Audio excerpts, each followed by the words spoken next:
रवी निधन झालं. मी त्यांना भावपूर्ण आदरांजली अर्पण करतो. शिवराज पाटील चाकूरकर हे लोकसभेचे अध्यक्ष म्हणून त्यांनी कामगिरी केली. अनेक पद त्यांनी भूषवली.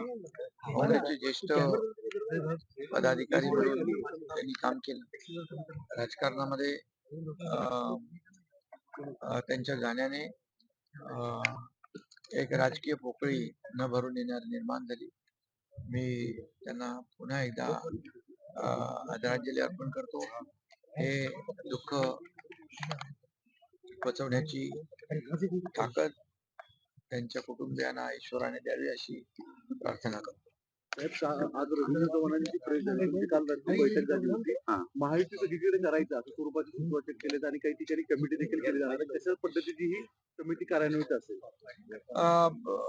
3 दिवसापूर्वी मुख्यमंत्री देवेंद्रजी, त्याचबरोबर रवींद्र चव्हाण, बावनकुळे, मी स्वतः आमची एक बैठक झाली आणि त्या बैठकीमध्ये देखील येणाऱ्या ज्या निवडणुका महापालिकेच्या आहेत त्या महायुतीने लढण्याचा निर्णय झाला आणि महायुती त्याबरोबर काल देखील रवींद्र चव्हाण भाजपचे प्रदेशाध्यक्ष आणि माझी देखील चर्चा झाली. या चर्चेमध्ये देखील महायुती लढण्याचा निर्णय झाला आणि त्याप्रमाणे बोलणी देखील सुरू झालेली आहेत आणि स्थानिक पातळीवर देखील स्थानिक ज्या कमिटी आहेत आमच्या पदाधिकाऱ्यांच्या त्या एकमेकांच्या बरोबर चर्चा करतील आणि जिथं कुठं अडचण येईल त्या ठिकाणी वरिष्ठ त्याच्यामध्ये हस्तक्षेप करून तिथली अडचण दूर करतील. काही ठिकाणी राष्ट्रवादी काँग्रेसला बाजूला ठेवलं जाणार का? कारण अनेक पदाधिकाऱ्यांना संधी द्यायची नाही, असं कोणालाही बाजूला ठेवण्याचा विषय नाही. आम्ही महायुती म्हणूनच लढणार आहोत. त्यामुळे ही आता चर्चा सुरू झालेली आहे स्थानिक पातळीवर देखील आणि आमच्या वरिष्ठ पातळीवर देखील. त्यामुळे महायुतीच निवडणूक मजबूतीने लढेल आणि आपल्याला माहित आहे की गेल्या 2.5 वर्षाचा मुख्यमंत्री पदाचा माझा काळ आणि आता आमची सेकंड इनिंग देवेंद्रजींची यामध्ये 3.5 वर्षाच्या कारकिर्दीमध्ये या महाराष्ट्रामध्ये जे विकासाचे प्रकल्प, लोकाभिमुख कल्याणकारी योजना हे लोकांच्या समोर आहे, महाराष्ट्राच्या जनतेच्या समोर आहे आणि त्यामुळे आम्ही कामाच्या जोरावर विकासाच्या अजेंड्यावर, विकास हा आमचा अजेंडा आहे आणि म्हणून याच विकासाच्या अजेंड्यावर आम्ही या निवडणुका लढणार आहोत आणि महाराष्ट्रातली जनता सुज्ञ आहे. काम करणारे लोक आहेत, त्यांच्या निर्णय घेणारे लोक आहेत, त्यांच्या मागे उभे राहतील आणि महायुती सरकारने या 3.5 वर्षामध्ये अनेक ऐतिहासिक निर्णय घेतलेले आहेत जे सर्वसामान्यांच्या जीवनामध्ये बदल घडवणार आहे. महायुतीमध्ये या सगळ्या निर्णयामुळे बंडखोरीची पण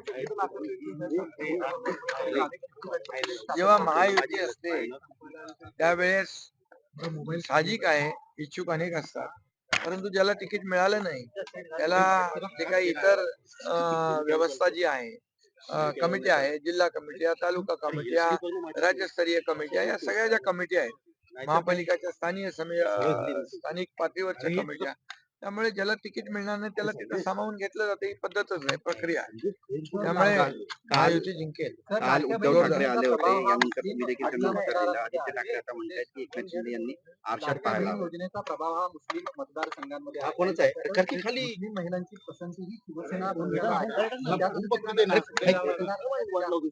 तुमच्या शिवसेनेला मिळतील ज्या ठिकाणी बहुल जागा आहेत त्या शिवसेनेला देण्याचा जो नाही, असं काय कुठल्या जागा देण्याचा घेण्याचा असा काही विषय नाही. परंतु मी एकच सांगतो, आम्ही योजना करताना कुठे भेदभाव केलेला नाही.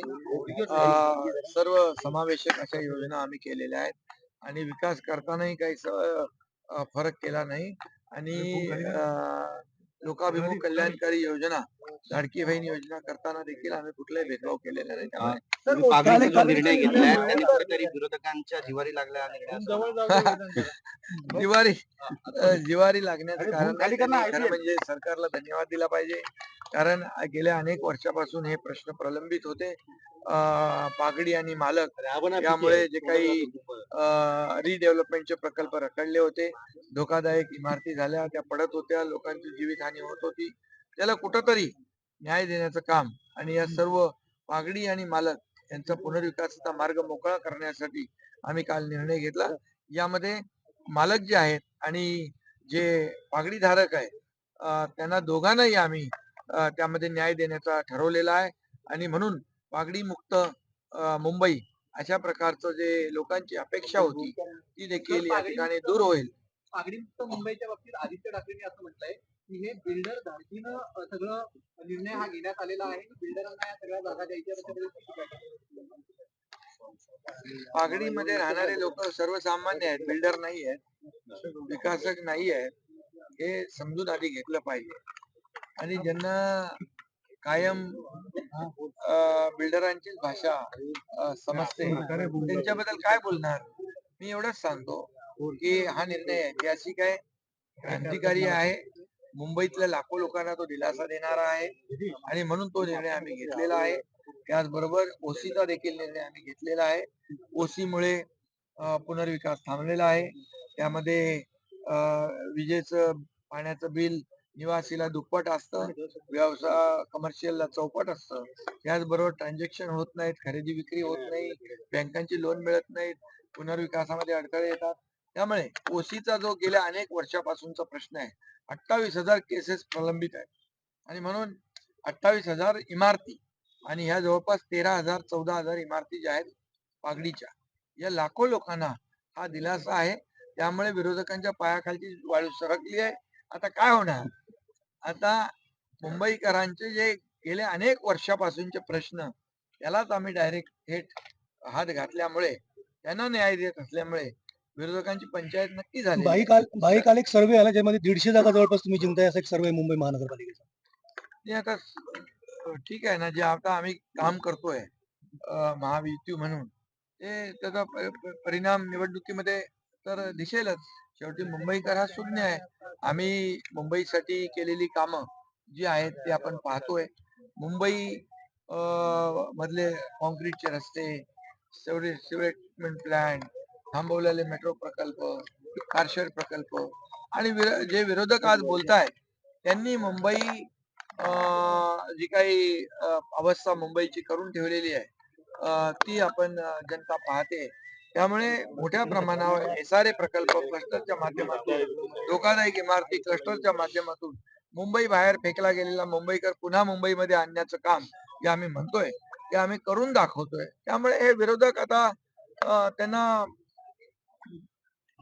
पराभव समोर दिसू लागलेला आहे. त्यामुळे असे आरोप प्रत्यारोप होत मुंबई ठाण्यामध्ये महापौर कुणाचा लक्ष असेल? देत नाही. मुंबई ठाण्यात महापौर कुणाचा असेल? महापौर महायुतीचा असेल. महायुती जोरदारपणे जिंकेल.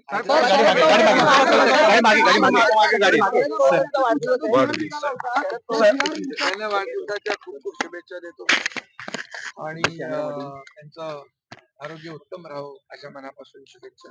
साहेब तुम्ही दिल्लीमध्ये काही दिवसांपूर्वी अमित भाईंची भेट घेतली होती. यामुळे महायुतीची